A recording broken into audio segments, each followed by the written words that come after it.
You ask Tiger to solve. This deals with linear equations with one unknown. The final result is k equals -3. Let's solve it step by step. Simplify the expression. Simplify the arithmetic. Swap sides. Isolate the k. Divide both sides by -3. Cancel out the negatives.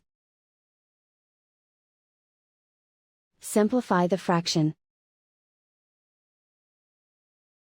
Move the negative sign from the denominator to the numerator. Find the greatest common factor of the numerator and denominator. Factor out and cancel the greatest common factor.